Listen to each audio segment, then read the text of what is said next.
नमस्कार दोस्तों, आज मैं आपको शनि देव व्रत कथा सुनाऊंगी। तो आप सभी मेरे साथ बोलिए ओम शनि नमः। कई हजार साल पहले स्वर्ग में 9 ग्रहों के बीच में एक सवाल को लेकर झगड़ा होने लगा। ये सवाल था, आखिर सबसे बड़ा कौन? सारे ग्रह खुद को बड़ा कह रहे थे। होते होते बात इतनी बड़ी हो गई कि सबके बीच लड़ाई होने लगी। तभी इस बात का फैसला करने के लिए सभी ग्रहों के इंद्रदेव के पास जाने का फैसला किया।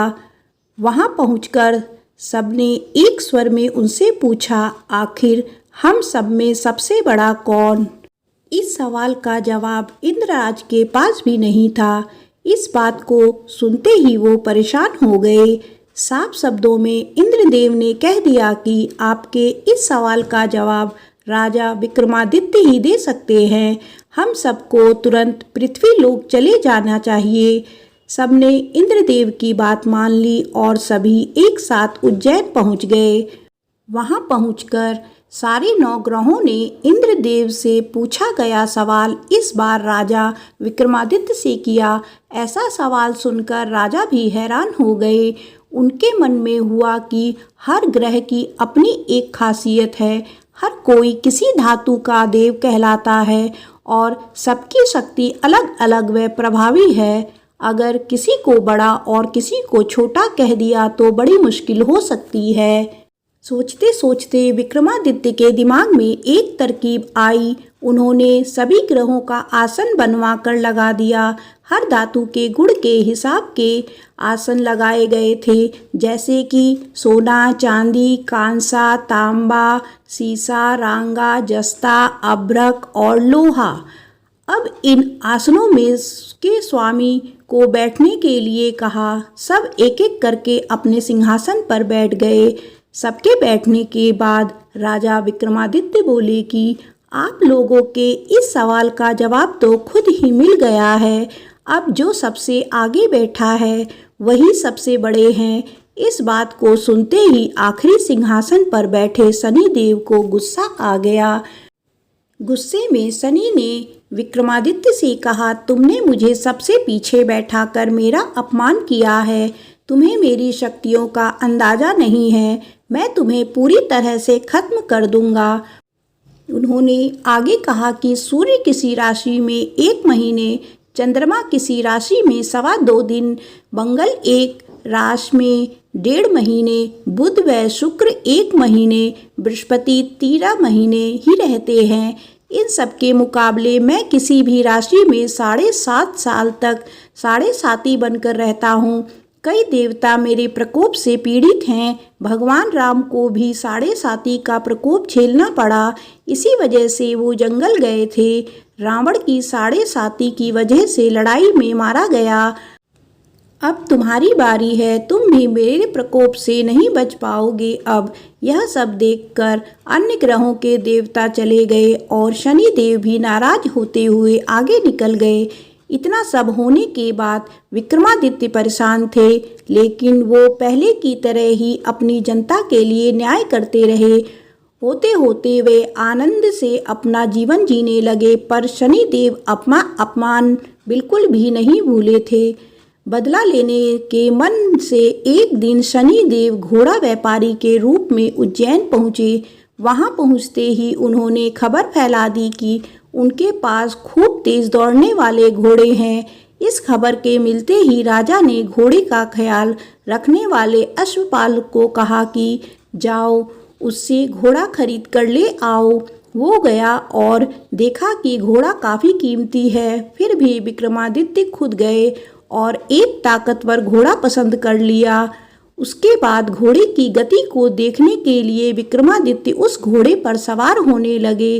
तभी घोड़ा हवा में तेजी से दौड़ा और राजा को जंगल ले जाकर छोड़ दिया। जंगल से राजा अपने नगर वापस आने का रास्ता ढूंढने लगे। उन्होंने कई घंटों तक रास्ता ढूंढा, लेकिन उन्हें रास्ता नहीं मिला और वह भूख प्यास से तड़पने लगे।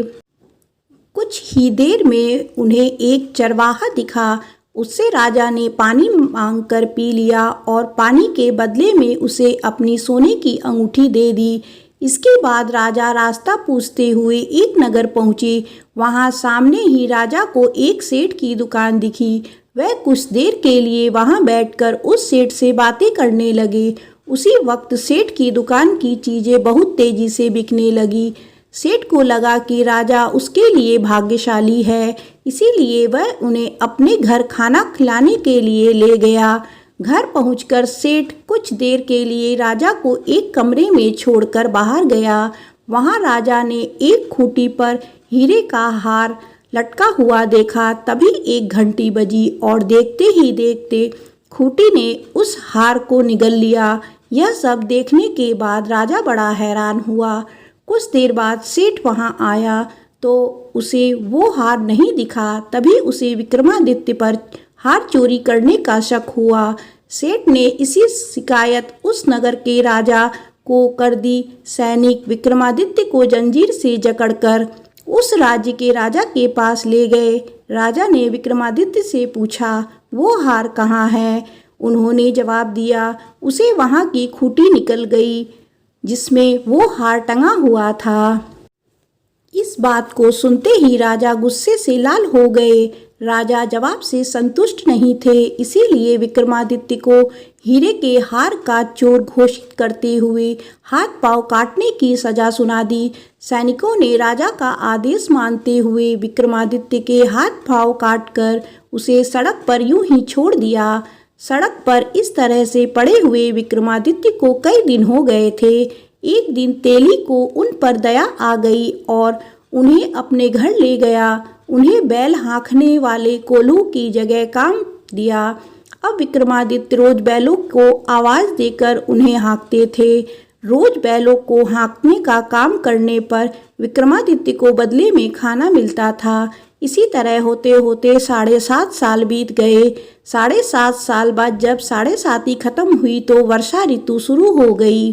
विक्रमादित्य एक रात बादल और बारिश के राग वाला गाना जोर जोर से गा रहे थे।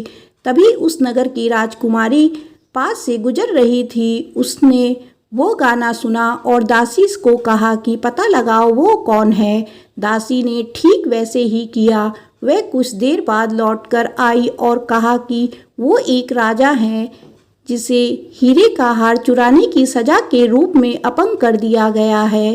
राजकुमारी को उसका बादल बारिश के राग वाला गाना खूब पसंद आया, इसीलिए उसने अपंग राजा से शादी करने का फैसला किया। इस बारे में जब राजकुमारी ने अपने माँ बाप को बताया तो उन्होंने इस रिश्ते से इनकार कर दिया। विक्रमादित्य के संगीत पर मोहित उस राजकुमारी ने जिद पकड़ ली कि वह शादी करेगी तो विक्रमादित्य से ही, वरना तो वो अपने प्राण त्याग देगी। बेटी की जिद के आगे हारकर उन्होंने उसकी शादी विक्रमादित्य से करवा दी। शादी के बाद राजकुमारी भी विक्रमादित्य के साथ तेली के घर चली गई। विवाह की रात को ही विक्रमादित्य के सपने में शनिदेव आए और कहा कि अब तो तुम्हारे मेरे प्रकोप का पता चल ही गया होगा। अपने दंड की सजा मैंने तुम्हें इस तरह से दी है। सपने में ही दुखी राजा ने शनिदेव से माफ़ी मांगी और प्रार्थना करते हुए बोले, आपने मुझे इतना दुख दर्द दिया है कि उतनी किसी और को मत देना। विक्रमादित्य की प्रार्थना सुनकर शनिदेव को अच्छा लगा।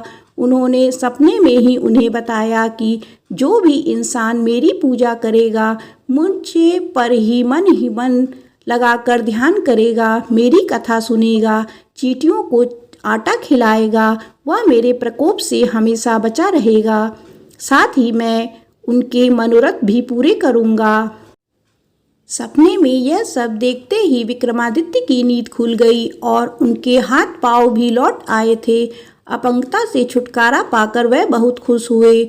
उन्होंने मन से शनिदेव को धन्यवाद किया। इसके बाद विक्रमादित्य ने अपनी पत्नी को शनिदेव के प्रकोप की सारी कहानी सुनाई। तभी सेठ को भी पता चला कि अपंग इंसान राजा विक्रमादित्य है। उसने दौड़कर राजा से माफ़ी मांगी। राजा ने भी उसे माफ़ कर दिया, क्योंकि उन्हें पता था कि यह सब कुछ शनिदेव की वजह से हो रहा है। सेठ ने दोबारा विक्रमादित्य को अपने साथ घर चलने के लिए कहा वहाँ सब मिलकर खाना खा रहे थे। उसी समय एक और हार को खूंटी ने निकल लिया। इस दृश्य को सबने देखा और हैरान हो गए।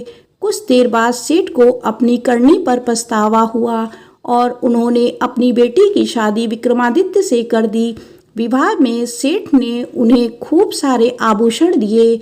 अब राजा विक्रमादित्य अपनी दोनों पत्नियों के साथ राज्य वापस पहुँचे। वहाँ धूमधाम से उनका स्वागत हुआ। अगले ही दिन विक्रमादित्य ने यह घोषणा करवा दी कि सारे ग्रहों में सबसे श्रेष्ठ शनिदेव हैं। इस कहानी से हमें यह शिक्षा मिलती है कि किसी की भी ताकत को कम नहीं आंकना चाहिए। तो आप सभी मेरे साथ बोलिए, ओम शनि नमः।